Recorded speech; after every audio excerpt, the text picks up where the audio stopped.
Hi hello ನಮಸ್ಕಾರ, welcome to Mister D pictures.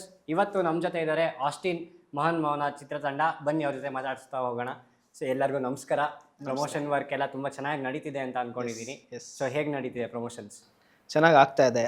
First auto promotions ಮಾಡಿದ್ವಿ. So auto branding ಆಗಿದೆ ಮೈಸೂರು ಬೆಂಗಳೂರು ಎಲ್ಲ ಕಡೆನೂ. ಸೊ ಅದಾದಮೇಲೆ ಬಸ್ದು ಪ್ರಮೋಷನ್ ನಡೀತಿದೆ. ಮೈಸೂರು ಬ್ಯಾಂಗ್ಳೂರು ಪ್ಯಾಸೆಂಜರ್ ಓಡಾಡೋ ಬಸ್ಸು ಅದಾಗ್ತಾ ಇದೆ. ಸೊ ಆ್ಯಂಡ್ ಪ್ರೆಸ್ದು ಮೀಟು ಆಗಿದೆ ಆ್ಯಂಡ್ ಮ್ಯಾಗ್ಝಿನಲ್ಲಿ ಬರ್ತಾ ಇದೆ. And promotions are going good and interviews ಎಲ್ಲ ಆಗಿದೆ. 8 ಇಂದ 10 ಚಾನಲ್ ಆಗಿದೆ ಆಲ್ಮೋಸ್ಟ್. ಇದು ನಿಮ್ಮದು 9ನೇ ಚಾನಲ್. ಆಟೋ ಪ್ರಮೋಷನ್ ನಾನು ಆಟೋ ಓಡಿಸಿದ್ದೀನಿ. ಅದೇ ಸರ್ಕ್ಯುಲೇಟ್ ಆಗ್ಬಿಡ್ಲಿ. ಸರ್, ಮೇಜರ್ ಆಗಿ ಮೌನ ಅಂದರೆ ನಾವು silence speaks more than words ಅಂತ ಇದು ಮಾಡ್ತೀರಿ. ಸೊ ಈ ಮೂವಿಯಲ್ಲಿ ಆ ಸೈಲೆನ್ಸ್ ಎಷ್ಟು ಇಂಪಾರ್ಟೆನ್ಸ್ ಕೊಟ್ಟಿದೆ ಅಂತ? ಸರ್, ಇದು ತುಂಬ ಇಂಪಾರ್ಟೆನ್ಸ್ ಇದೆ. ಮೇನ್ ಥಿಂಗ್ ಏನಂದರೆ ಕ್ಯಾರೆಕ್ಟ್ರ್ ಮೇಲೆ ಹೋಗುತ್ತೆ. ಬರೀಬೇಕಾದ್ರೆ ಆ ಕ್ಯಾರೆಕ್ಟ್ರಿಗೆ ಅದೆಷ್ಟು ಪ್ರಾಮಿನೆನ್ಸ್ ಕೊಡುತ್ತೆ ಅಂತ ಯೋಚನೆ ಮಾಡಿ ಅದು ಬರೆದಿರ್ತೀನಿ. ಸೊ ಆ ಪಾತ್ರಕ್ಕೆ, ಆ ಸನ್ನಿವೇಶಕ್ಕೆ ಅದು ಬೇಕಾಗಿತ್ತು. ಸೊ ಹಾಗಾಗಿ ಆಸ್ಟಿನ್ಗೆ ಆ ಕಂಪ್ಲೀಟ್ ಸೈಲೆನ್ಸ್ ಅನ್ನೋದು ಏನಿದೆಯೋ ಅದು ನೀವು ನೋಡ್ತೀರಾ. ಅದು ಯಾವ ಥರ ಸೈಲೆನ್ಸ್ ಅನ್ನೋದು ಮಾತಿಂದ ಮಾತ್ರ ಆಗಿರಬಾರ್ದು, ಯಾವುದಿಂದ ಬೇಕಾದ್ರೂ ಆಗಿರ್ಬೋದು. ಸೊ ಅದು ನೀವು ನೋಡ್ತೀರಾ. ನಮಗೆ ಸೈಲೆನ್ಸ್ ವಿಚಾರದಲ್ಲಿ ಹೋದರೆ ಟೀಸರಲ್ಲಿ ತುಂಬ ಕಪಡ ಮೋಕ್ಷಗಳು ಗೊತ್ತಾಯಿತು. ಆ ಸೌಂಡೇ ಜಾಸ್ತಿ ಕೇಳಿಸ್ತಿತ್ತು ಸೈಲೆನ್ಸ್ಗಿಂತ. ಅದಕ್ಕೆ ಮ್ಯಾಮ್, ನಿಮ್ಮ ಕ್ಯಾರೆಕ್ಟರೈಸೇಷನ್ ಬಗ್ಗೆ ಹೇಳೋದಾದರೆ ಹೇಗಿತ್ತು? ಈ ಸಿನಿಮಾದಲ್ಲಿ ತುಂಬ ವಿಭಿನ್ನ ಪಾತ್ರ ಮಾಡಿದ್ದೀನಿ. ಜಾಸ್ಮಿನ್ ಅಂತ ಹೇಳ್ಬಿಟ್ಟು, ಆ ಸೈಲೆನ್ಸ್ಗೆ ಅನದರ್ ವರ್ಡೇ ಜಾಸ್ಮಿನ್ ಅಂತ ಹೇಳ್ಬೋದು. ಸಮಥಿಂಗ್ ಟ್ವಿಸ್ಟ್ ಕೊಡೋಣ ಅಲ್ವಾ ಅವ್ರಿಗೆ, ಯಾಕೆ ಎಲ್ಲ ಬರೀ ಇಟ್ಕೊಂಡಿರ್ತಾರೆ. ಇನ್ನೊಂದು ಸೈಲೆನ್ಸನ್ನು ಪ್ರಕೃತಿಯವರು ಮಾಡಿದ್ದಾರೆ. ಸೊ ಆ doctor character. So these 2 characters also place a very good impact ಈ ಮೂವಿಲಿ. ಸೊ ನನ್ನ ಪಾತ್ರ ತುಂಬ ಚೆನ್ನಾಗಿದೆ. ಇನ್ನೋಸೆಂಟ್ ಹುಡುಗಿ ಕ್ಯಾರೆಕ್ಟರ್ ಮಾಡಿದ್ದೀನಿ. ಒಂದು ಫ್ಯಾಮಿಲಿ ಓರಿಯೆಂಟೆಡ್ ಮೂವಿ. ಮ್ಯಾಮ್, ನಿಮ್ಮ ಪಾತ್ರದ ಬಗ್ಗೆ ಹೇಳೋದಾದರೆ, ನೀವು ಒಂದು ಸೈಲೆಂಟ್ ಕ್ಯಾರೆಕ್ಟರ್ ಥರ ಕಾಣಿಸ್ಕೊಂಡ್ರಿ ಸಾಂಗ್ಸಲ್ಲಿ, ಮತ್ತು ಟೀಸರಲ್ಲೂ ಅಷ್ಟು ಕಾಣಿಸ್ಲಿಲ್ಲ. ಆದರೆ ಟೀಸರ್ ನೋಡಿ ಖುಷಿ ಆಯಿತು. ಆ್ಯಕ್ಚುಲಿ ಈ ಥರ ಒಂದು ಬ್ಲೆಂಡ್ ನಾವು ಮಲಯಾಳಂ ಮೂವೀಸಲ್ಲಿ ನೋಡ್ತಾ ಇರ್ತೀವಿ ಯಾವಾಗವಾಗ. ಲೈಕ್ ಈ ಓಷನ್ ತೋರಿಸೋದಾಗಿರಲಿ, ಚರ್ಚಸ್ ಆಗಿರಲಿ, ಅವರು ಅದನ್ನು ಜಾಸ್ತಿ ಉಪಯೋಗಿಸ್ಕೊತಾರೆ. ನಮ್ಮ ಕನ್ನಡ ಸಿನಿಮಾಲಿ ಅದನ್ನು ನೋಡಿ ಒಂಥರ ಖುಷಿ ಆಯಿತು. ನನಗೂ ಆ್ಯಕ್ಚುಲಿ ಪೋಸ್ಟರ್ ಎಲ್ಲ ನೋಡಿ ಮಲಯಾಳಂ ಫೀಲೇ ಬರ್ತಿದೆ. ನೀವು ಹೇಳಿದ ನಿಜ, ನಾನು ನಿಮ್ಗೆ ಹೇಳೋಣ ಅಂದ್ಕೊಂಡಿದ್ದೆ. ಆ್ಯಂಡ್ ನಿಮ್ಮ ಲುಕ್ಕು ಕೂಡ ಅದೇ ಥರ ಕಾಣುತ್ತೆ. ನನಗೆ ನನ್ನ ಪಾತ್ರದ ಬಗ್ಗೆ ಹೇಳಬೇಕು ಅಂದರೆ, I think it's a very positive character. So ಟೀಸರಲ್ಲಿ ನೋಡಿದಾಗ ಗೊತ್ತಾಗುತ್ತೆ ಅವಳು ಒಂದು ಆಸ್ಟಿನ್ ಲೈಫಲ್ಲಿ ಏನೇನು ನಡೆದಿದೆಯೋ ಅದಾದ್ಮೇಲೆ ಆಸ್ಟಿನ್ ಸೈಲೆನ್ಸ್ ಮಾಡೋಂಥ ಫ್ರೆಶ್ ಆಗಿ ಬರುವಂಥ ಕ್ಯಾರೆಕ್ಟರು. ಆ್ಯಂಡ್ ಸಿಕ್ಕಾಪಡೆ ಪಾಸಿಟಿವ್, ಎಲ್ರಿಗೂ ಇಷ್ಟ ಆಗೋವಂಥ ಕ್ಯಾರೆಕ್ಟರು.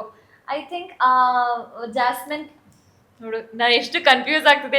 ಜಾಸ್ಮಿನ್ ಮತ್ತೆ ಲೀಶಾ ಬರೀ ಅವ್ರದ್ದು ಕ್ಯಾರೆಕ್ಟರಲ್ಲೇ ಮುಳುಗೋಗ್ಬಿಟ್ಟಿದ್ದೀರಾ. ಎಲ್ಲರೂ ನನ್ನ ಕ್ಯಾರೆಕ್ಟರಲ್ಲಿ ಮುಳುಗೋಗ್ಬಿಟ್ಟಿದ್ದಾರೆ. I am so proud.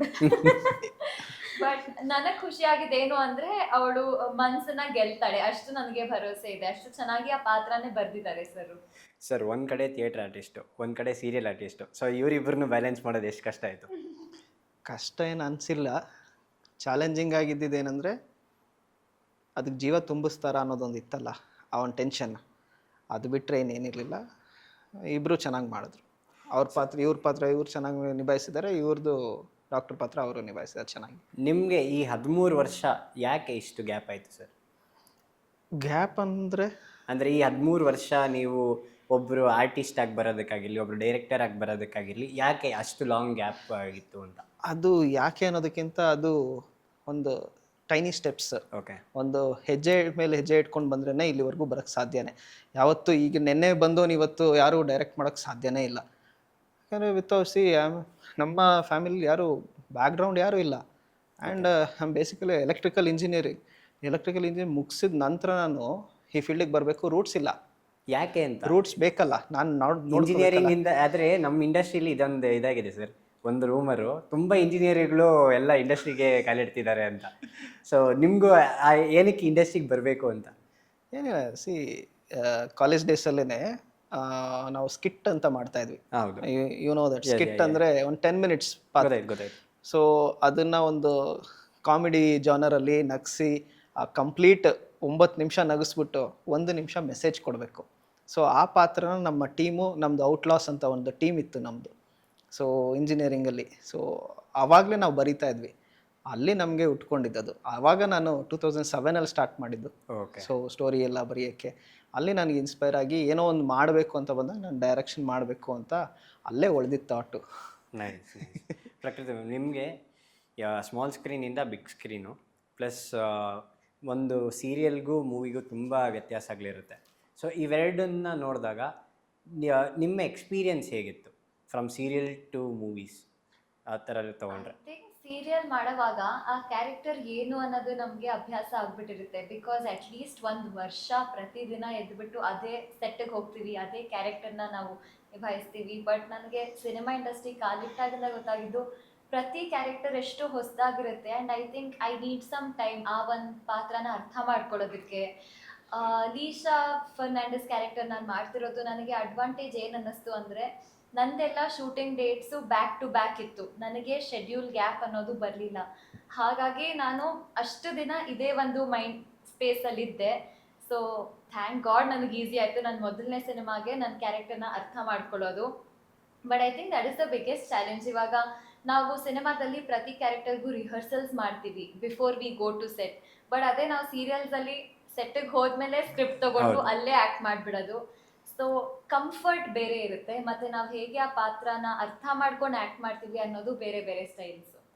Risha ma'am, ನಿಮ್ಮನ್ನ ನೋಡಿದಾಗ ಒಂದು ಬೋಲ್ಡ್ ಕ್ಯಾರೆಕ್ಟರ್ ಯಾರನ್ನ ಪ್ಲೇ ಮಾಡ್ಬೋದು ಅಂತ ಅನಿಸುತ್ತೆ. ಆದರೆ ನಾವು ಟೀಸರಲ್ಲಿ ನೋಡಿದಾಗ ನಿಮ್ಮದು ಒಂದು ಸಾಫ್ಟ್ ಸೈಡ್ ನೋಡಿದ್ರಿ. ಸೊ ನಿಮ್ಗೆ ಆ ಥರ ಬೋಲ್ಡ್ ಕ್ಯಾರೆಕ್ಟರ್ ಇದೆಯಾ ಮೂವಿಲಿ, ಅಥವಾ ಏನಾದ್ರು ಸರ್ಪ್ರೈಸ್ ಎಲಿಮೆಂಟ್ ಸರ್ ಏನಾರು ಇಟ್ಟಿದ್ದಾರಾ ಹೆಂಗೆ ಅಂತ? ಅದು ಸರ್ನೇ ಕೇಳಬೇಕು. ಸಿ ಆನೆಸ್ಟ್ಲಿ ಟ್ರೂ, ನನಗೆ ಸಿಕ್ಕಿರೋ ಸಿನಿಮಾಗಳೆಲ್ಲನೂ ಹಾಗೇನೆ ಒಂದು ಬೋಲ್ಡ್ ಕ್ಯಾರೆಕ್ಟರ್ಸ್ಗಳೇ ಸಿಕ್ಕಿದೆ. So I have that special thank for the sir. ಈ ಕ್ಯಾರೆಕ್ಟರ್ ಕೊಟ್ಟಿದ್ದಾರೆ. ಈ ಸಿನಿಮಾ ಆಚೆ ಬಂದಮೇಲೆ ಮೇ ಬಿ ಡೈರೆಕ್ಟರ್ಸ್ ನೋಡೋ ಪ್ರಿಸ್ಕ್ರಿಪ್ಷನ್ ಚೇಂಜ್ ಆಗುತ್ತೆ, ಅವ್ರ ಮೈಂಡ್ ಸೆಟ್ ಸ್ವಲ್ಪ ಚೇಂಜ್ ಆಗುತ್ತೆ. ಓಕೆ, ಈ ಹುಡುಗಿನೂ ಮಾಡು. ಸಿ ಇವಾಗ ಏನಾಗೋಗ್ತಾ ಇದೆ, ಅಪಿಯರೆನ್ಸ್ ಮೇಲೆ ಕ್ಯಾರೆಕ್ಟರ್ ಜಡ್ಜ್ ಮಾಡ್ತಾ ಇದ್ದಾರೆ. ಈ ಹುಡುಗಿ ವೆಸ್ಟರ್ನ್ ಹಾಕ್ತಾಳೆ, ಅದಕ್ಕೆ ಇವಳು ಬರೀ ಬೋಲ್ಡ್ ಕ್ಯಾರೆಕ್ಟರ್ಸ್ ಕೊಟ್ಬಿಡೋಣ ಅಥವಾ strong characters. Just it is not appearance ಮೇಲೆ ಕೊಡಬಾರ್ದು. ಆಡಿಷನ್ ತಗೊಳ್ಳಿ, ಮಾಡಿ, ಯಾಕೆ ಮಾಡೋಕ್ಕಾಗಲ್ಲ? ಎಲ್ಲ ಆರ್ಟಿಸ್ಟಲ್ಲೂ ಆ ಪ್ರತಿಭೆ ಇರುತ್ತೆ. ಸೊ ಇಟ್ಸ್ ನಾಟ್ ಅವಳನ್ನ ಬೋಲ್ಡ್ ಕ್ಯಾರೆಕ್ಟರ್ ಮಾಡೋಕ್ಕಾಗಲ್ಲ ಅಥವಾ ನಾನೇ ಮಾಡಬೇಕು ಅಂತ ಇರಲ್ಲ. ಸೊ ಅದೊಂದಕ್ಕೋಸ್ಕರ ಈ ಸಿನಿಮಾ ನನ್ನ ಮನಸ್ಸಿಗೆ ತುಂಬ ಹತ್ತಿರ. ಯಾಕಂದರೆ ಹಿ ಚೂಸ್ಡ್ ಮೀ, ಲೈಕ್ ಈ ಕ್ಯಾರೆಕ್ಟರ್ ನೀನು ಮಾಡು ಅಂತ ಹೇಳಿ. So I have that hope. People ಜಾಸ್ಮಿನ್ನ ತುಂಬ ಇಷ್ಟಪಡ್ತಾರೆ ಅಂತ ಹೇಳಿ ನನಗೆ ತುಂಬ ಇಷ್ಟ ಆಗ್ತಾಯಿತ್ತು ಈ ಪಾತ್ರ ಮಾಡಬೇಕಾದ್ರೆ. ಒಂದು ತುಂಬ ಇನೋಸೆನ್ಸ್ ಇರೋಂಥ character. I have that heart for this character. ನನಗೆ ಆ್ಯಕ್ಚುಲಿ 3 ಜನಕ್ಕೂ ಕೇಳಬೇಕಿದ್ದು ಏನಂದರೆ, ಟೀಸರ್ ನೋಡಿದಾಗ ಡಿಫ್ರೆಂಟ್ ಲೊಕೇಶನ್ಸು, ಆದರೆ ನಿಮ್ಮ ಶೂಟಿಂಗ್ ಮಾತ್ರ 22 ದಿನದಲ್ಲಿ ಮುಗೀತು ಅಂತ ಗೊತ್ತಾಯಿತು. ಸೊ ಹೇಗೆ ಆಯಿತು ಈ ಹೋಮ್ವರ್ಕ್ ಅಂತ? ಹೋಮ್ವರ್ಕ್ ಮುಂಚೆನೇ ಪ್ಲ್ಯಾನ್ ಮಾಡಿದ್ವಿ. ಸೊ ಎಲ್ಲಿ ಔಟ್ಡೋರ್ ಹೋದರೆ ಎಲ್ಲೆಲ್ಲಿ ಹೋಗಬೇಕು, ಇಂಡೋರ್ ಆದರೆ ಎಷ್ಟು ದಿನ, ಮನೆ ಆದರೆ ಎಷ್ಟು ದಿನ, ಕೆಫೆ ಆದರೆ ಎಷ್ಟು ದಿನ, ಚರ್ಚ್ ಆದರೆ ಎಷ್ಟು ದಿನ, ಅದನ್ನು ಸ್ಕೆಚ್ ಮಾಡ್ಕೊಂಡಿದ್ವಿ. ಸೊ ಅದ್ರ ತಕ್ಕಾಗಿ ಪ್ಲ್ಯಾನ್ ತಕ್ಕಾಗಿ ಹೋದ್ವಿ. ಸೊ ಅದ್ರ ತಕ್ಕಾಗೆ ಮುಗೀತದು. ಸರ್, ಇನ್ನೊಂದು ಮೇಜರ್ ಅಂದರೆ ಈ ಒಂದು ಕ್ರಿಶ್ಚಿಯನ್ ಫೀಲ್ಸ್ನ ನೀವು ಪ್ರತಿಯೊಂದು ಕ್ಯಾರೆಕ್ಟರಲ್ಲೂ ತುಂಬಿದ್ದೀರಾ. ಲೈಕ್ ಚರ್ಚಲ್ಲಿ ಬರೋ ಫಾದರ್ ಆಗಿರ್ಬೋದು, ನಿಮ್ಮ ಹೆಸರುಗಳಾಗಿರ್ಬೋದು, ನೀವು ನಡ್ಕೊತಿರೋ ರೀತಿ ಆಗಿರ್ಬೋದು, ಪ್ರತಿಯೊಂದು ಕ್ಯಾರೆಕ್ಟರು ಅದೇ ಇದರಲ್ಲೇ ಇದೆ. ಸೊ ಅದ್ರ ಹಿಂದೆ ಯಾಕೆ ಆ ಕ್ರಿಶ್ಚಿಯನ್ ಕ್ಯಾರೆಕ್ಟರ್ಸ್ನೇ ತಂದಿಡಬೇಕು ಅಂತ ಅನ್ನಿಸ್ತು, ಅಥವಾ ಆ ಚರ್ಚೇ ಏನಕ್ಕೆ ಬೇಕಿತ್ತು ಅಂತ? ಆದರೆ ಆ ಥರ ಅಂದರೆ ನಾವು ಬರೀಬೇಕಾದ್ರೆ ಸ್ಕ್ರಿಪ್ಟ್ ಸ್ಟೋರಿ ಒಂದು ಸರಿ ಫೈನಲ್ ಆದಮೇಲೆ ಏನಾರು ಒಂದು ಚೇಂಜಸ್ ಕೊಡೋಣ ಅಂತ ಅನ್ನಿಸ್ತು. ಓಕೆ. ಸೊ ನಾರ್ಮಲಾಗಿ ಎಲ್ಲನೂ ಬರೀಬೇಕಾದ್ರೆ ಏನೋ ಒಂದು ಬರೆದಿರ್ತೀನಿ, ಹೀರೋ ಅಂತಲೇ ಬರೆದಿರ್ತೀನಿ, ಹೀರೋಯಿನ್ ಅಂತ ಬರೆದಿರ್ತೀನಿ, ಹೀರೋಯಿನ್ 1, ಹೀರೋಯಿನ್ 2, ಇದು ತಂದೆ ತಾಯಿ ಹಂಗೆ ಹೋಗಿರುತ್ತೆ. ಸೊ ಕ್ಯಾರೆಕ್ಟರ್ ಹೆಸರು ಬರ್ದಿರಲ್ಲ. ಸೊ ಕ್ಯಾರೆಕ್ಟರ್ ಯಾವಾಗ ಆಗುತ್ತೆ ಅಂತ ಬಂದಾಗ ಸ್ವಲ್ಪ ಯೋಚನೆ ಮಾಡ್ತಾಯಿದ್ದೆ. ಸೊ ಸ್ಕ್ರಿಪ್ಟ್ ಆದ ನಂತರ, ಇದಾದಮೇಲೆ, ಸ್ಟೋರಿ ಆದಮೇಲೆ ಯಾಕೆ ಏನು ಚೇಂಜಸ್ ಮಾಡಬಾರ್ದು, ಯಾವ ಥರ ಹೋಗ್ಬೋದು, 2 ಥರ ಟ್ವಿಸ್ಟ್ ಕೊಡ್ಬೋದು. ಯಾವ ಥರ, ಒಂದು 25 ವರ್ಷದ ಹಿಂದೆ ಹೋದೆ ಸಬ್ಜೆಕ್ಟು, ಆಮೇಲೆ ಇನ್ನೊಂದು ಕಂಪ್ಲೀಟ್ ಕ್ರಿಶ್ಚಿಯನ್ ಹೆಸರಲ್ಲಿ ಕ್ರಿಶ್ಚಿಯನ್ ಇದರಲ್ಲಿ ಹೋಗೋಣ, ಹೇಗಿರುತ್ತೆ ಆಮೇಲೆ ನೋಡೋಣ ಅಂತ ಒಂದು ಥಾಟ್ ಬಂತು. ಹಾಗಾಗಿ ಅದು ಆ ಥರ ಉಟ್ಕೊಳ್ತು, ಆ ಥರ ಕ್ಯಾರೆಕ್ಟರ್ಸ್ ನೇಮ್ಗಳು ಬಂತು. ಸೊ ದೇವಸ್ಥಾನ ಇರೋ ಕಡೆ ಚರ್ಚ್ ಬಂತು. ಸೊ ನಾನು ದೇವಸ್ಥಾನ ಅಂತ ಏನು ಬರ್ದಿರಲಿಲ್ಲ, ಒಂದು ಜಾಗ. ಓಕೆ. ಸೊ ಆ ಥರನೇ ಇದ್ದಿದ್ದು. ಅದು ನೆಕ್ಸ್ಟ್ ಲೇಟ್ ಆನ್ ಅದು ಆ ಥರ ಕನ್ವರ್ಟ್ ಆಯಿತು ಆ ಥರ. ಬಟ್ ನಾವು ಇಮೋಷನ್ಸ್ ತಗೋತಿರೋವಾಗ, ಇವಾಗ ಪ್ರೀತಿ ಆಗಲಿ, ಕೋಪ ಆಗಲಿ, ರಿಲಿಜನ್ ವಿಲ್ ನಾಟ್ ಮ್ಯಾಟರ್. ಅದೇ ಹೇಳಿದ್ದು. ಎಲ್ಲ ಸೇಮೇ ಬರುತ್ತೆ. ಅದು ಯಾವ matter ಜಾತಿ ಆಗಲ್ಲ. ತಗೊಂಡ್ರು. ಹೌದು, ನೀವು ಹೇಳೋದು ಒಂದು actually emotions carry more than religion ಅಂತ. Correct. ಹೌದು ಮ್ಯಾಮ್. ಇವಾಗ ನಿಮ್ಮಿಬ್ಬರಲ್ಲಿ ಸರ್ಗೆ ಯಾರು ಜಾಸ್ತಿ ಕಾಟ ಕೊಟ್ಟಿದ್ದೀರಾ, ಅಥವಾ ಅವರು ನಿಮ್ಮಿಬ್ಬರಲ್ಲಿ ಯಾರಿಗೆ ಜಾಸ್ತಿ ಕಾಟ ಕೊಟ್ಟಿದ್ದಾರೆ? ಐ ಥಿಂಕ್ ನಾನು. ಯಾಕೆ ಅಂತ ಅವ್ರ ಮೇಲೆ ಅಷ್ಟು ಕೋಪನಾ ಹೆಂಗೆ? ಅದು ಸರಿ ಯಾಕೆ ಹೇಳ್ಬಿಡಿ ಒಂದ್ಸತಿ. ಅದೇ ಅದಕ್ಕೆ 3 ಇಲ್ಲ ಜನ ನನಗೆ ಗೊತ್ತಿಲ್ಲ, ಅವ್ರು ಕೇಳಿ, ಅವ್ರು ಹೇಳಿ ಆಮೇಲೆ ಹೇಳೋಣ. ಅವ್ರನ್ನ ಕೇಳಿ ನಾನು ಏನೇನ್ ಟಾರ್ಚರ್ ಕೊಟ್ಟಿದ್ದೀನಿ ಸೆಟ್ ಅಲ್ಲಿ, ಪಾಪ ಎಷ್ಟು ನನ್ನ ಬ್ಯಾಲೆನ್ಸ್ ಮಾಡ್ಕೊಂಡು ಮಾಡ್ಸಿದ್ದಾರೆ ಅಂತ ಹೇಳ್ಬಿಟ್ಟು. ಎಷ್ಟು ರೀಟೇಕ್ಸ್ ಆಗಿದೆ? ರೀಟೆಕ್ಸ್ ಆ ಥರದ್ದೇನು ಬಂದಿಲ್ಲ. ಆಲ್ಮೋಸ್ಟ್ ಎಲ್ಲರೂ 1 or 2 ಟೇಕ್ಸಲ್ಲಿ ಮುಗಿಸ್ಬಿಟ್ವಿ. ಸೊ ಅದಕ್ಕೆ 22 ಡೇಸಲ್ಲಿ ಆಗಿದ್ದು, ಇಲ್ಲಾಂದ್ರೆ ಆಗ್ತಾ ಇರಲಿಲ್ಲ ಅದು. ಸೊ ಅದು ಒಂದು ಸ್ವಲ್ಪ ಕಾಟಗಳಿತ್ತು ಲೈಟ್ ಯಾರು ಆಗಿ. ಜಾಸ್ತಿ? ಜಾಸ್ಮಿನ್ನೇ. ನೀವು ಅವರಿಬ್ಬರಲ್ಲಿ ಯಾರು ಕಾಟ ಕೊಟ್ಟಿರೋದು? ನೀವು? ನಾನು ಕೊಟ್ಟಿರೋದಾ? ನಾನು ಇವಳಿಗೆ ಕೊಟ್ಟಿರೋದು. ಯಾಕೆಂದರೆ ಆ ಪಾತ್ರನೂ ಹಂಗೆ ಇದೆ, ನನಗೆ ಅದು ಬೇಕು. ಸೊ ಅದು ಯಾಕೆಂದ್ರೆ ನಮ್ಮಿಬ್ಬರು ಕಾಂಬಿನೇಷನಲ್ಲಿ ನಡೀತಾ ಇದ್ದಾಗ ಅವಾಗಲೇ ಆ ಕಾಟ ಜಾಸ್ತಿ ಆಗಿದ್ದು. ಓಕೆ, ಇಲ್ಲಿ ಇದು ಬೇರೆ ರೀತಿ ಹೋಗುತ್ತೆ. ಶೋರ್. ಸೆಟ್ ಅಲ್ಲಿ ಕೋಪ ಬರ್ಸಿದಾಳ ರಿಷಾ? 1-2 ಸರಿ ಅದ್ರ ಬಗ್ಗೆ ಹೇಳಿ. ಇದೆ ಒಂದ್ಸರಿ ಲೇಟಾಗಿ ಬಂದಿದ್ದು, ಎಲ್ಲರೂ ಬಾಲು ಸರಿ ವೆಯ್ಟ್ ಮಾಡ್ತಾ ಇದ್ದಿದ್ದು, ಅದು ಸ್ವಲ್ಪ ಬಾಲು ಸರಿ ಸುಮ್ಮನೆ ಆಗ್ಬಿಟ್ರು. ಹೌದು ನಂಗೆ ಒಂದ್ ಸ್ವಲ್ಪ ಮರು. ಹೌದು. ಆ 2 ಗಂಟೆ ರಾತ್ರಿ ಶೂಟಿಂಗ್ ಮಾಡ್ತಿರೋ ಸೀನ್ ಓ, ಏನಾಯ್ತು? ಕ್ಯಾರೆಕ್ಟರ್ನ ತುಂಬಾ ಚೆನ್ನಾಗಿ ಓದಿದ್ದಾಳೆ ಅವಳು. ಅದೇ ಒಂದು ಕಡೆ ಎಲ್ಲೋ ಒಂದು ಕಡೆ ಅದು ಯಾಮಾರ್ದ್ಬಿಟ್ಟೆ, ನಾನು ಯಾಮಾರ್ಬಿಟ್ಟೆ. 2:30 ಆಗೋಗಿತ್ತು, ಬೆಳಗಿನ ಜಾವ ಶೂಟ್ ನಡೀತಾನೆ ಇದೆ ಸಿನ್ಸ್ ಮಾರ್ನಿಂಗಿಂದ. ಓಕೆ. ಸೊ ಅದು ಮುಗಿಸ್ಲೇಬೇಕಾಯ್ತು ನಾನು, ಯಾಕಂದ್ರೆ ಆ ಮನೆ ಶೂಟಿಂಗ್ ನನಗೆ ಲಾಸ್ಟ್ ಡೇ ಇದ್ದಿದ್ದು. ಅವರು ಖಾಲಿ ಮಾಡ್ಬೇಕಾಯ್ತು ಆ ಮನೇನು, ಅದು ನನ್ನ ಲಾಸ್ಟ್ ಸೀನ್ ಬೇರೆ ಅದಿದ್ದು. ಸೊ ಅದನ್ನು ಮಾಡಬೇಕಾದಾಗ ಮೇಡಮ್ ಅವರು ಮತ್ತು ಜಗ್ಗಪ್ಪ ಮತ್ತು ನಾನು 3 ಜನ ಕಾಂಬಿನೇಷನಲ್ಲಿ ಬರಬೇಕು. ಇವರಿಬ್ಬರು ಏನೋ ಮಾತಾಡ್ತಿದ್ದಾರೆ, ಏನೋ ನಾರ್ಮಲ್ ಟಾಕ್ಸ್ ಏನೋ ಮಾತಾಡ್ತಿದ್ದಾರೆ. ಆಮೇಲೆ ಪಾತ್ರಕ್ಕೆ ಬಂದಿದ್ದಾರೆ. ಪಾತ್ರಕ್ಕೆ ಬಂದು ಶೂಟ್ ಆಗಿದೆ, ಟೇಕ್ ಆಗಿದೆ, ಎಲ್ಲ ಹೋಗಿ ನೋಡ್ತಿದ್ದೀನಿ ಮಾನಿಟ್ರಲ್ಲಿ. ಮೇಡಮ್ ಆರಾಮಾಗಿ ಕುತ್ಕೊಂಡು ಆ ಸೀನ್ನ ಮಾಡಿಬಿಟ್ಟಿದ್ದಾರೆ. ಇಂಟೆನ್ಸ್ ಇರೋ ಸೀನ್ ಅದು, ನಿಂತ್ಕೋಬೇಕಾಗಿದ್ದ ಸೀನು. ಸೊ ಅದು ಒಂದು ಮಿಸ್ಟೇಕ್ ಏನಿಲ್ಲ, ಅದು ಯಾರು ತಗೊಳ್ಳಲ್ಲ. ಎಲ್ಲ ಜಗಪ್ಪಂಗ್ ಕಟ್. ಸೊ ಅದೊಂದು. ಆಮೇಲೆ ರೀಟೇಕ್ ಆಯ್ತು. ಹೇಳ್ತೀನಿ ಮ್ಯಾಮ್, ಫಿಕ್ಸ್. ಜಗಪ್ಪನ್ ಫೋಟೋ ಹಾಕ್ಬಿಡಿ ವಿಲ್ಲನ್ ಅಂತ. ಜೋಕ್ಸ್ ಪಾರ್ಟ್ ಯಾರು ಟೇಕ್ಸ್ಗಳು ತಗೊಂಡಿಲ್ಲ ಸಿನಿಮಾದಲ್ಲಿ, ಅಥವಾ ಎಲ್ಲರೂ ವೆಲ್ ಟ್ರೈನ್ಡ್ ಆರ್ಟಿಸ್ಟೇ ಇದ್ರು. ಸೊ ಸಿನಿಮಾದಲ್ಲಿ ಅದಕ್ಕೆ ಅಷ್ಟು ಬೇಗ ಸಿನಿಮಾ ಕಂಪ್ಲೀಟ್ ಆಗೋಕ್ಕೆ ಆಯಿತು. It was a fun actually. ಹೇಳಬೇಕಂದ್ರೆ ಒಂದು ಎಮೋಷ್ನಲ್ ಕ್ಯಾರಿ ಮಾಡ್ತಾ ಇದ್ರು, ನಾವು ಕಟ್ ಆದಾಗ ಅದೊಂದು ಬಾನ್ಯತೆ ಇರುತ್ತೆ ನಮ್ಮ ಹತ್ರ, ಒಂದು ಅಂಡರ್ಸ್ಟ್ಯಾಂಡಿಂಗ್ ಅಂತ ಇತ್ತು ಎಲ್ಲರ ಹತ್ರನೂ. ಸೊ ಇಟ್ ವಾಸ್ ಲೈಕ್ ತುಂಬಾ ಚೆನ್ನಾಗಿ ಶೂಟಿಂಗ್ ಆಗಿದೆ, ಗೊತ್ತಾಗಿಲ್ಲ ಅನ್ಸುತ್ತೆ ನಮಗೆ. ಆ ಟೈಮಲ್ಲಿ ತುಂಬ ಚೆನ್ನಾಗಾಯ್ತು ಶೂಟಿಂಗ್ ಟೈಮಲ್ಲಿ. ಈಗ ಜಗಪ್ಪ ಅವರಾಗಿರ್ಬೋದು, ವಿನೋದ್ ಗೊಬ್ರಗಳವರಾಗಿರ್ಬೋದು, ಅವ್ರು ಇದ್ದಿದ್ದ ಕಡೆ ಫುಲ್ ಮಸ್ತಿ ಫನ್ ಇರುತ್ತೆ. ಸೊ ಆ ಥರ ಇನ್ಸ್ಟೆನ್ಸು ಶೂಟಿಂಗಲ್ಲಿ ಯಾವುದು ಆ ಥರ ಇದೆ? ಆ್ಯಕ್ಚುಲಿ ವಿನೋದದೇ ಜಾಸ್ತಿ, ಗೊಬ್ಬರಗಾಲದು. ಬಿಹೈಂಡ್ ದ ಸೀನ್ಸ್ ಎಲ್ಲ ಇನ್ನೇನ್ ಆಕ್ಷನ್ ಅನ್ನೋಕ್ಕಿಂತ ಮುಂಚೆ ಏನಾರು ಕೌಂಟರ್ ಕೊಡೋರು. ಇವ್ರ ಆಕ್ಷನ್ ಅನ್ನೋದಕ್ಕೂ ಸೀನ್ ಅಲ್ಲಿ ಇರೋರು ನಾವೆಲ್ಲರೂ ನಗಕ್ ಸ್ಟಾರ್ಟ್ ಮಾಡ್ತಿದ್ವಿ. ಬಟ್ ಆ ಮನುಷ್ಯ ರೂಮ್ ಆಚೆ ನಿಂತ್ಕೊಂಡು ಹಿಂಗಿರೋರು, ಅವರಿಂದ ನಾವು ಬಯಸ್ಕೋಬೇಕಿತ್ತು. ಒಳ್ಳೆ ಮಜಾ ಇತ್ತು. ಅವರು ಕಾಂಪೌಂಡರ್ ಪಾತ್ರ ಮಾಡಿದ್ದಾರೆ. ಆದರೆ ನಾನು ಅದೇ ಟೀಸರ್ ಅಲ್ಲಿ ನೋಡಿದಾಗ ಒಬ್ರು ಕಾಮಿಡಿಯನ್ನ ಅಷ್ಟು ಸೀರಿಯಸ್ ಆಗಿ ತೋರಿಸಿದ್ದೀರಲ್ಲ, ಸೊ ಅದು ನಂಗೆ ಅದು ಯಾಕೆ ಅಂತ ಕೇಳ್ಬೋದಾ? ಜಗಪ್ಪ ಅವ್ರದ್ದು ಅಷ್ಟೇ, ವಿನೋದ್ ಗೊಬ್ರಗಾಲ್ ಅವ್ರದ್ದು ಅಷ್ಟೇ, ಅವ್ರದ್ದು ನಮ್ಗೆಲ್ಲೂ ಕಾಮಿಡಿ ಅಂತ ಕಾಣಿಸ್ಲೇ ಇಲ್ಲ. ಹೌದೌದು. ಅದೇ ಹೇಳೋದು, ಜಗ್ಗಪ್ಪ ಅವರು ಜರಿ ಪಾತ್ರ ಮಾಡಿದ್ದಾರೆ. ಸೊ ಆ ಜರಿ ಪಾತ್ರ ಹೇಗಿರುತ್ತೆ, ಆಸ್ಟಿನ್ ಜೊತೆ ಫ್ರೆಂಡ್ ರೋಲ್ ಆಗಿ ಪೂರ್ತಿ ಜರ್ನಿ ಕ್ಯಾರಿ ಆಗುತ್ತೆ, ಸ್ಟಾರ್ಟಿಂಗ್ ಇಂದ ಎಂಡ್ವರೆಗೂ ಸಿನಿಮಾ ಜರ್ನಿಲಿ. ಬಟ್ ಅದೇನೇ ನಾನು ಆ ವೇರಿಯೇಷನ್ಸ್ ಕಾಣುತ್ತೆ ಜಗ್ಗಪ್ಪ ಅಂದರೆ ಜರಿ ಪಾತ್ರದಲ್ಲಿ. ಎಲ್ಲಿ ಕಾಮಿಡಿ ಇರುತ್ತೋ, ಫ್ಯಾಮಿಲಿಲಿ ಎಲ್ಲಿರುತ್ತೋ, ಫ್ಯಾಮಿಲಿಗೆ ಯಾವ ಥರ, ಇಲ್ಲಿ ಫ್ಯಾಮಿಲಿಲಿದ್ದಾಗ ಯಾವ ರೀತಿ ಇರ್ತಾರೆ, ಫ್ರೆಂಡ್ ಜೊತೆ ಇದ್ದಾಗ ಯಾವ ರೀತಿ ಇರ್ತಾರೆ, ಮತ್ತು ಎಮೋಷನ್ ಇದ್ದಾಗ ಯಾವ ರೀತಿ ಇದೆ, ಅಂದರೆ ಪಾತ್ರ ಆ ಥರ ಇದೆ ಅದು. ಸೊ ಆ ಪಾತ್ರದಲ್ಲಿ ತುಂಬ ವೇವ್ಸ್ ಇದೆ.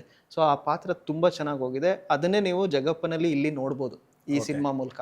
ಬರೀ ಕಾಮಿಡಿ ನೋಡಿ ಈ ಥರನೂ ಅವರು ತುಂಬ ಕೇಪಬಿಲಿಟಿ ಇದೆ. He might come as actor also ಫ್ಯೂಚರಲ್ಲಿ ಹೀರೋ. ಸೊ ಹೀರೋ ಖುಷಿ ವಿಷಯ ಹೀರೋ ಆಗಿ ಬರ್ತಾರೆ ಅಂತ ಹೇಳ್ಬಿಟ್ಟು. ಸರ್ ಬಗ್ಗೆ ಒಂದ್ ಖುಷಿ ವಿಷಯ ಏನು ಅಂದ್ರೆ ಯಾವ ರೀತಿಯಲ್ಲಿ ನಾವು ಒಬ್ರ ಆಕ್ಟರ್ ನ ನೋಡಿರ್ತೀವೋ ಆ ಒಂದ್ ಟೈಪ್ ಕಾಸ್ಟ್ ಸ್ಟೀರಿಯೋ ಟೈಪ್ ಬಿಟ್ಟು ಬಿಟ್ಟು, ಕಾಸ್ಟ್ ಹಾ. ಮಾಡಿದಾರಲ್ಲ. ಹೌದು. So for artist it's a very good opportunity. ಇವಾಗ ಟೈಪ್ ಕಾಸ್ಟ್ ಮಾಡೋರು ಸುಮಾರು ಜನ ಇರ್ತಾರೆ.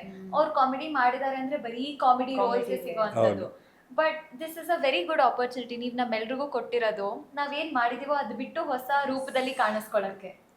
ಮ್ಯಾಮ್ ರಿಷಾ ಮ್ಯಾಮ್, ನಿಮ್ಮ ಕ್ಯಾರೆಕ್ಟರ್ ನೋಡ್ತಾ ಹೋದರೆ ಒಂದು ಆಸ್ಟಿನ್ ಸರ್ ಜೊತೆ ಇದ್ದಾಗೆಲ್ಲ ಲವ್ ಟ್ರ್ಯಾಕ್ ಹಂಗೆ ಆ ಎಮೋಷನ್ಸ್ ಜೊತೆನೇ ಇರುತ್ತೆ. ಆದರೆ ಈ ಕಡೆ ಅಪ್ಪ ಹತ್ರ ಬಂದಿದ ತಕ್ಷಣ ಫುಲ್ ಆ್ಯಂಗ್ರಿ ಎಮೋಷನ್ಸು. ಸೊ ಇವೆರಡನ್ನು ನೀವು ಬ್ಯಾಲೆನ್ಸ್ ಮಾಡಬೇಕಾದ್ರೆ ಹೇಗೆ ಅನ್ನಿಸ್ತು, ಹೇಗಿತ್ತು ನಿಮ್ಮ ಥಾಟ್ಸ್ ಆಗಿರಲಿ ಅಥವಾ ನಿಮ್ಮ ಎಕ್ಸ್ಪೀರಿಯನ್ಸ್? ಎಷ್ಟೋ ಹುಡುಗಿರು ಇದನ್ನ ಫೇಸ್ ಮಾಡಿರ್ತಾರೆ. ಐ ಫೀಲ್ ಈ ಸಿನಿಮಾ ಬಂದು ನೋಡಿದಾಗ ಎಷ್ಟೊಂದು ಯಂಗ್ಸ್ಟರ್ಸ್ ನೋಡಿದಾಗ್ಲೂ ಅವ್ರಿಗೆ ಫೀಲ್ ಆಗುತ್ತೆ. ಅದು ಒಂದ್ ಕಡೆ ಪ್ರೀತಿ ಉಳಿಸ್ಕೋಬೇಕಾ, ಒಂದ್ ಕಡೆ ತಂದೆ ಗೌರವ ಗಳಿಸ್ಕೋಬೇಕಾ ಅನ್ನೋ ಮಧ್ಯದಲ್ಲೇ ಜಂಜಾಟದಲ್ಲೇ ಇರ್ತಾರೆ. ಸೊ ಏನಾಗುತ್ತೆ ಅಂತ ಅದು ಸಿನಿಮಾದಲ್ಲೇ ನೋಡಬೇಕು. ಬಟ್ ನನಗೆ ತುಂಬಾನೇ ಹೌದು, ಇದು ಸಿನಿಮಾದಲ್ಲಿ ಮಾಡ್ತಾ ಮಾಡ್ತಾ ಮಾಡ್ತಾ ನಾನು ಜಾಸ್ಮಿನ್ ಆಗ್ತಾ ಹೋದೆ. ಲೈಕ್ ಒಂದು ಹುಡುಗಿಗೆ ಎಷ್ಟು ಸ್ಟ್ರಗಲ್ ಇರುತ್ತೆ ಅಲ್ವಾ. ಸೊ ಇಡೀ ಸ್ಟಾರ್ಟಿಂಗಿಂದನೂ ಸ್ಟ್ರಗಲ್ ಇರುತ್ತೆ. ಸೊ ಏನೇ ಪಡ್ಕೋಬೇಕಂದ್ರೂ ಅದೊಂದು ಸ್ಟ್ರಗಲ್ ಪಡ್ತಾಳೆ ಅವಳು.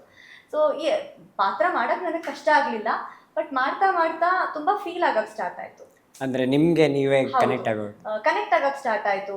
ತಾನು ಅನ್ಕೊಂಡಂಗೆ ಏನು ಸಿಗದೇ ಇಲ್ವಾ ಪ್ರಪಂಚದಲ್ಲಿ ಅನ್ನೋದು ಒಂದು ಕನೆಕ್ಟ್ ಆಯ್ತು. ಎಷ್ಟೊಂದು ಹುಡುಗಿರಿಗೆ ಈ ಸಿನಿಮಾ ಕನೆಕ್ಟ್ ಆಗುತ್ತೆ. ಸೊ ಅದಂತೂ 100%. ಡಾಕ್ಟರ್ ಆಗಿ ಎಷ್ಟು ಪೇಷಂಟ್ಸ್ನ ಟ್ರೀಟ್ ಮಾಡಿದ್ದೀರಾ ಸೆಟ್ಟಲ್ಲಿ? ಎಲ್ಲರದು ಟ್ರೀಟ್ ಮಾಡಿರೋದು ಇವ್ರೊಬ್ರನ್ನೇ. ಬಟ್ ನಾವು ರಿಯಲ್ ಹಾಸ್ಪಿಟಲ್ ಅಲ್ಲೇ ಶೂಟ್ ಮಾಡ್ತಿದ್ದು, ಶೂಟಿಂಗ್ ಹಾಸ್ಪಿಟಲ್ ಅಲ್ಲ. ಅಲ್ಲಿ ನಾನು ಪ್ರತಿದಿನ ಎಷ್ಟು ಪೇಷಂಟ್ಸ್ಗಳನ್ನ ನೋಡ್ತಿದ್ದೆ ಅಂದ್ರೆ ಐ ಫೆಲ್ಟ್ ಆಕ್ಚುಲಿ ಡಾಕ್ಟರ್ಗಳ ಲೈಫ್ ತುಂಬಾ ಕಷ್ಟ ಇರುತ್ತೆ. ಸ್ಟ್ರೆಸ್ ಸಿಕ್ಕಾಪಟ್ಟೆ ಹೈ ಇರುತ್ತೆ. ಅಲ್ಲಿ ಡಾಕ್ಟರ್ಸ್ ಆಕ್ಚುಲಿ ಓಡಾಡೋರಲ್ಲ ಟೆನ್ಷನಲ್ಲಿ. ಈ ರಿಪೋರ್ಟು, ಆ ಪೇಷಂಟು, ಮನೆಯವರು ಏನಾದ್ರು ಕ್ವೆಶನ್ಸ್ ಕೇಳ್ತಾರೆ. ಸೊ ಅಷ್ಟು ಹತ್ತಿರದಿಂದ ನಾನು ಕಂಟಿನ್ಯೂಸ್ ಆಗಿ ಅಷ್ಟು ದಿನ ಯಾವತ್ತೂ ಹಾಸ್ಪಿಟಲ್ಗೆ ಹೋಗಿಲ್ಲ. But I have new respect for doctors. Sir, ನಾನು ಈ 2 ಶೇಡ್ಸ್ ನಿಮ್ಮದು ಒಂದು ಕಡೆ ನಾವು ಟೀಸರಲ್ಲಿ ನೋಡಿದಾಗ ವಾಟರ್ ಅಂತ ಬಂದಾಗ it is complete peace, and ನೀವು ರಕ್ತದಲ್ಲಿದ್ದಾಗ ಇಟ್ಸ್ ಕಂಪ್ಲೀಟ್ ಕೇಯಾಸ್. ಸೊ ಇವೆರಡು ಶೇಡ್ಸ್ನ ನೀವು ಮಾಡಬೇಕು ಅಂದ್ಕೊಂಡಿದ್ದು ಯಾಕೆ, ಮತ್ತು ಈ ಸ್ಟೋರಿ ಯಾಕೆ ಆ ಶೇಡ್ಸ್ನೇ ಇದು ಮಾಡ್ಕೊಂಡ್ರಿ ಅಂತ? ಸ್ಟೋರಿ ಕೇಳ್ತು, ಡಿಮ್ಯಾಂಡ್ ಮಾಡ್ತು. ಓಕೆ, ಕತೆ ಡಿಮ್ಯಾಂಡ್ ಮಾಡಿದ್ದಕ್ಕೆ ನಾನು ಅದು ಬರೆಯೋಕ್ಕೆ ಸಾಧ್ಯ ಆಗಿದ್ದು. ಆ್ಯಂಡ್ ಅದನ್ನು ತೆರೆ ಮೇಲೆ ತರಕ್ಕೆ ಅದು ಸಾಧ್ಯ ಆಗಿದ್ದು. ಇಂಡೈರೆಕ್ಟಾಗಿ ವಾಟರ್ ಆ್ಯಂಡ್ ಫೈರ್ ಥರ ಅದು ಪೊಟ್ರೆ ಆಗ್ತಿತ್ತು. ಸೊ ಅದಕ್ಕೆ ಕೇಳಿದ್ದು. ಹೌದು, ಆ ಪಾತ್ರ ಹಂಗಿದೆ. ಪಾತ್ರಗೋಸ್ಕರ ನಾನು ಹಂಗೆ ಮಾಡಿದ್ದೀನಿ ವಿನ ಬೇರೆ ಇನ್ಯಾವುದೇ. ಸೊ 2 ಶೇಡಲ್ಲೂ ಇಬ್ಬರು ಇರ್ತಾರ ಅಥವಾ ಬರೀ ಒಂದು ಶೇಡಿಗೆ ಮಾತ್ರ ರಿಷಾ ಮ್ಯಾಮು, ಇನ್ನೊಂದು ಶೇಡಿಗೆ ನೋಡ್ಬೇಕಲ್ವಾ ಅದನ್ನ. ಇರ್ತಾರೆ, ಎಲ್ಲದರಲ್ಲೂ ಇರ್ತಾರೆ. ಇಬ್ಬರು ಎಲ್ಲದರಲ್ಲೂ ಇರ್ತಾರ. ಯಾ. ಸೊ ಈ ಹಿರಿಯ ಕ್ಯಾರೆಕ್ಟರ್ಸ್, ಇವಾಗ ನಿಮ್ಮ ತಾಯಿ ರೋಲ್ ಆಗಿರ್ಬೋದು, ಮ್ಯಾಮ್ ಅವ್ರ ತಂದೆ ರೋಲ್ ಆಗಿರ್ಬೋದು, ಬಾಲಾ ಸರ್ ಆಗಿರ್ಬೋದು, ಸ್ವಾತಿ ಮ್ಯಾಮ್, ಅವ್ರನ್ನ ಇದೇ ಥರ ಗ್ರೂಮ್ ಮಾಡೋಕ್ಕಾಗಿರಲಿ ಅಥವಾ ಈ ಕ್ಯಾರೆಕ್ಟರ್ಸು ಅವ್ರ ಒಳಗಡೆ ತುಂಬಕ್ಕಾಗಿರಲಿ ನೀವು ಎಷ್ಟು ಎಫರ್ಟ್ಸ್ ಹಾಕಿದ್ರಿ ಅಂತ? ನನ್ನ ಎಫರ್ಟ್ ನನಗೇನು ಎಫರ್ಟ್ ಹಾಕೋಕ್ಕೆ ನೆಸೆಸಿಟಿನ ಅನಿಸ್ಲೇ ಇಲ್ಲ. ಯಾಕೆಂದರೆ ಅವ್ರಿಗೆ ಸ್ಕ್ರಿಪ್ಟ್ ಕೊಟ್ಬಿಟ್ಟಾಗ ಬಾಲು ಸರ್ ಕೊಟ್ಟಿದ ತಕ್ಷಣ ಅವ್ರಿಗೆ ತುಂಬ ಕನೆಕ್ಟ್ ಆದರು. ಅವರು ಆ ಪಾತ್ರಕ್ಕೆ ಅವರು ಹೋಗಿ ಅದಕ್ಕೂ ಮುಂಚೆ ಅವ್ರು ತುಂಬ ಇಷ್ಟ ಆಗೋಯ್ತು. ಆ ಡಿಸೋಜಾ ಅನ್ನೋ ಕ್ಯಾರೆಕ್ಟರ್ ಸಖತ್ ಇಷ್ಟಪಟ್ಬಿಟ್ರು. ಅದರಿಂದ ನನಗೇನು ಟಫೇ ಅನ್ನಿಸ್ಲಿಲ್ಲ. ಆ್ಯಂಡ್ ಆಲ್ಸೋ ಸ್ವಾತಿ ಮೇಡಮು ಅಷ್ಟೇ, ಎಲ್ರಿಗೂ ಗೊತ್ತಿರೋಂಗೆ ಅವ್ರಿಗೇನು ಹೇಳೋ ಅವಶ್ಯಕತೆನೇ ಇಲ್ಲ. ನಾನು ಸ್ಕ್ರಿಪ್ಟು ಕೂಡ ಹೇಳಿರಲಿಲ್ಲ ಅವ್ರಿಗೆ. ಪಾಪ ಅವ್ರು ಆರಾಮಾಗಿ ಬಂದರು, ಅಲ್ಲೇ ಸ್ಪಾಟಲ್ಲೇ ಎಲ್ಲ ಇದು ಮಾಡಿದ್ರು, ಎಲ್ಲ ಹಂಗೆ ಮಾಡ್ಕೊಂಡು ಹೋಗ್ತಾಯಿದ್ರು. ಆ್ಯಂಡ್ ರಘು ಸರು ಅಷ್ಟೇ, ಅವರು ಅಷ್ಟೇ, ಅವ್ರಿಗೆ ಸ್ವಲ್ಪ ಸ್ಕ್ರಿಪ್ಟ್ ಕೊಟ್ಟಿದ್ರು ಅದು ಮ್ಯಾಟ್ರೇ ಆಗಲಿಲ್ಲ ಅವ್ರಿಗೂ. ಅವರು ಆರಾಮಾಗಿ ಮಾಡ್ಕೊಂಡು ಬಂದರು. ಅವರೂ ಅಷ್ಟೇ 2 ಥರನೂ ನೋಡ್ಬೋದು. ಒಂದು ಫ್ಯಾಮಿಲಿ ಜೋವಿಯಲ್ ಆಗೂ ನೋಡಿರ್ತೀರಾ, ಆ್ಯಂಡ್ ವೇರಿಯೇಷನ್ಸ್ ಹೋದಾಗ ಯಾವ ರೀತಿ ಅವರು ಫೇಸ್ ಮಾಡ್ಕೊಂಡು ಆ ಸಿಚುಯೇಷನ್ ಹೇಗೆ ಬರುತ್ತೆ ಅದನ್ನು ಹೇಗೆ ನಿಭಾಯಿಸಿದ್ದಾರೆ ಅದನ್ನು ನೋಡ್ತೀರಾ. ಸೊ ಎಲ್ಲರೂ ಅವ್ರವ್ರ ಪಾತ್ರಗಳು ತುಂಬ ಚೆನ್ನಾಗಿ ಮಾಡಿದ್ದಾರೆ. ನಾನಿದು ಔಟ್ ಆಫ್ ದ ಬಾಕ್ಸ್ ಕೇಳ್ತಾ ಇದ್ದೀನಿ. ಸೊ 3 ಜನದ್ದು ಫೇವ್ರೆಟ್ ಆ್ಯಕ್ಟರ್, ಆ್ಯಕ್ಟ್ರೆಸ್ ಮತ್ತು ಇವರಿಬ್ಬರಿಗೆ ನೀವು ಎಷ್ಟು ಕನೆಕ್ಟ್ ಆಗಿದ್ದೀರಾ ಅಂತ ಹೇಳಬೇಕು. ಸೊ ರಿಷಾ ಮ್ಯಾಮ್ ನಿಮ್ಮಿಂದ. ಸೊ ಹೀರೋ ಹೀರೋಯಿನ್ ಅಂತ ನೀವು ಫೇವ್ರೆಟ್ ಯಾರಿದ್ದೀರಾ, ಅವ್ರು ನಿಮಗೆ ಎಷ್ಟು ಕನೆಕ್ಟ್ ಆಗಿದ್ದಾರೆ ಅಂತ. ಸೊ ನಿಮ್ಮಿಂದನೇ ಸ್ಟಾರ್ಟ್ ಮಾಡಿ. ನನಗೆ ಬಿಫೋರ್ ಹಳೇ ಕಾಲದ ಹೋಗ್ಬೇಕಂದ್ರೆ I still watch Vishnuvardhan sir movie. ನಾನು ಇವತ್ತಿಗೂ ನೋಡ್ತೀನಿ ಅವ್ರ ಮೂವೀಸ್ನ. ಬಿಕಾಸ್ ಸಿಂಹಾದ್ರ ಸಿಂಹ ಅನ್ನೋ ಮೂವಿ ಗೊತ್ತಿದೆ, ಎಲ್ಲರಿಗೂ ಗೊತ್ತಿದೆ. ಆ ಕ್ಯಾರೆಕ್ಟರ್ಸ್ ಇದೆಯಲ್ಲ, ಒಂದೇ ಸಿನಿಮಾದಲ್ಲಿ you have done 3 characters. See ಒಂದು ಆರ್ಟಿಸ್ಟಾಗಿ ನಾನು ಕುತ್ಕೊಂಡು ನೋಡಿದಾಗ ನಾನು ಆ ಪಾತ್ರದಲ್ಲಿ ಕಟ್ ಆ್ಯಂಡ್ 3 ಶೇಡ್ ಮಾಡಿದಾರಲ್ಲ, ಎಲ್ಲ ಯಂಗ್ಸ್ಟರ್ಸು ಅದನ್ನು ಕಲಿಬೇಕು. I am a big fan of ಹಳೆ ಮೂವೀಸು. ಈಗಿನ ಸಿನಿಮಾಗಳು I know it is, but ನನ್ಗೆ ಇವತ್ತಿಗೂ ನೀವು ಹಳೆ ಸಿನಿಮಾ ಹಾಕಿ ಕೊಟ್ಟರೆ ನಾನು ಕುತ್ಕೊಂಡು ನೋಡ್ತಾನೆ ಇರ್ತೀನಿ. ಸೊ ಅದು ಈಗಿನ ರೀಸೆಂಟ್ ಆ್ಯಕ್ಟರ್ಸ್ ಅಂತ ಕನೆಕ್ಟ್ ಮಾಡಬೇಕಂದ್ರೆ ಆಬ್ವಿಯಸ್ಲಿ ರಿಷಬ್ ಸರ್, ಬಿಕಾಸ್ ನನ್ನ ಫಸ್ಟು ಸ್ಟಾರ್ಟ್ ಆಗಿತ್ತು ಹೆಜ್ಜೆ ಅವ್ರ ಜೊತೆಗೆ, ಹರಿಕತೆ ಗಿರಿಕತೆಯಲ್ಲಿ ಸ್ಟಾರ್ಟ್ ಮಾಡಿದ್ದು ನಾನು. ಸೊ ಈ ಹ್ಯಾಸ್ ದಟ್ ಪುಲ್ಲಿಂಗ್ನೆಸ್, ಅಂದರೆ ಒಂದು ಎಲ್ಲೋ ಒಂದು ಬ್ರೇಕ್ ಕೊಡೋ ಅಂಥದ್ದು, ಜನಕ್ಕೆ ಏನು ಬೇಕು ಅನ್ನೋದು ಗೊತ್ತಿದೆ.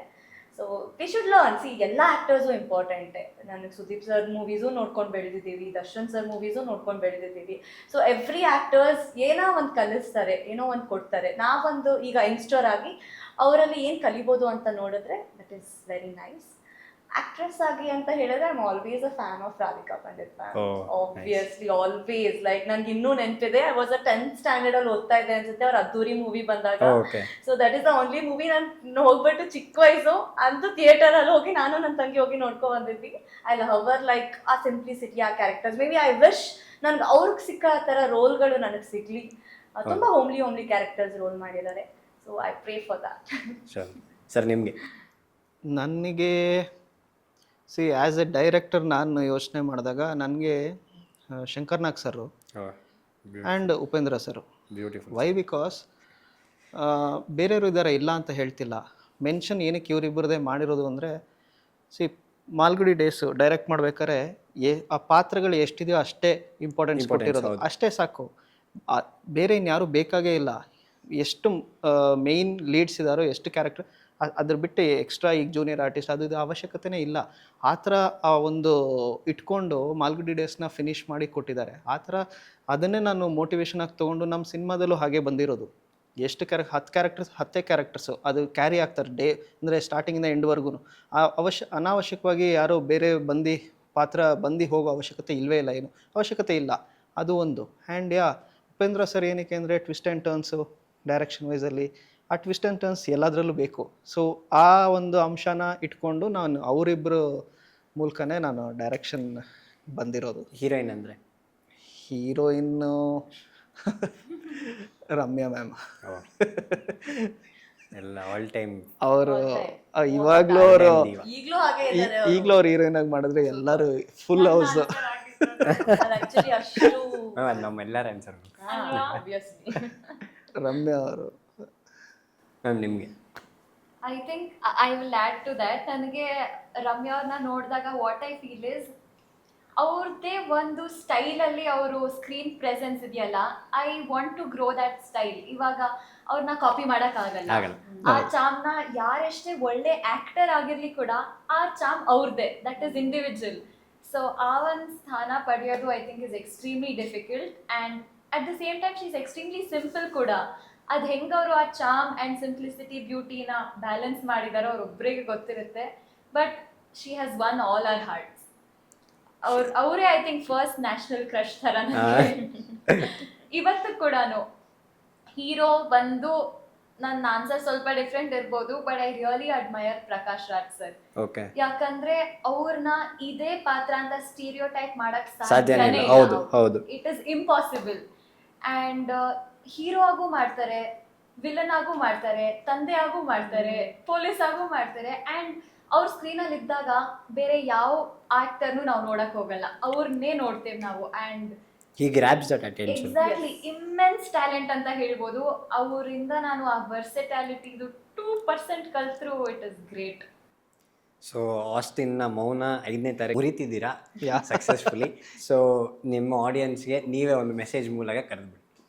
ಏನು ಸೆಪ್ಟೆಂಬರ್ 5th ನಮ್ಮ ಸಿನಿಮಾ ಆಸ್ಟಿನ್ನ ಮಹಾನ್ ಮೌನ ಬರ್ತಾ ಇದೆ. ಸೊ ಎಲ್ಲರೂ ಬಂದು ಥಿಯೇಟ್ರಿಗೆ ನೋಡಿ. ಆ್ಯಂಡ್ ಮೇಯ್ನ್ ಥಿಂಗ್ ಏನಕ್ಕೆ ಬರಬೇಕು ಅಂತ ಹೇಳಿದ್ರೆ, ಇದರಲ್ಲಿ 2 ಥರ ಶೇಡ್ಸ್ ಬರುತ್ತೆ. 2 ಥರ ಶೇಡ್ಸ್ ಅಂದರೆ ಒಂದು 2 ಥರ ಫ್ಯಾಮಿಲಿ. ಸೊ 2 ಥರ ಫ್ಯಾಮಿಲಿನೂ ತುಂಬ ಕನೆಕ್ಟಿವಿಟಿ ಇದೆ. ಸೊ ಅದು ಯಾರೇ ನೋಡಿದ್ರೂ ರಿಲೇಟೇಬಲ್ಲು, ಇಲ್ಲಾಂದರೆ ಈ ಥರ ನಾವು ಇದ್ವಿ, ಈ ಥರ ಅವರಿದ್ದರು, ಆ ಥರ ಒಂದು ಕನೆಕ್ಟಿವಿಟಿ ಸಿಗುತ್ತೆ.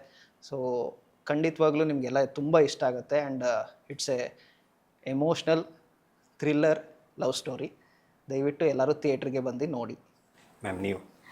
ಎಸ್, ನಮ್ಮ ಆಸ್ಟಿನ್ನ ಮಹಾನ್ ಮೌನ ಸೆಪ್ಟೆಂಬರ್ 5ನೇ ತಾರೀಕು ಬರ್ತಾ ಇದೆ. ಒಂದು ಎಮೋಷ್ನಲ್ ಆಗಿ ಒಂದು ಬ್ಯೂಟಿಫುಲ್ ಆಗಿ ಒಂದು ಜರ್ನಿನ ತೋರಿಸಿದ್ದಾರೆ ಸರ್.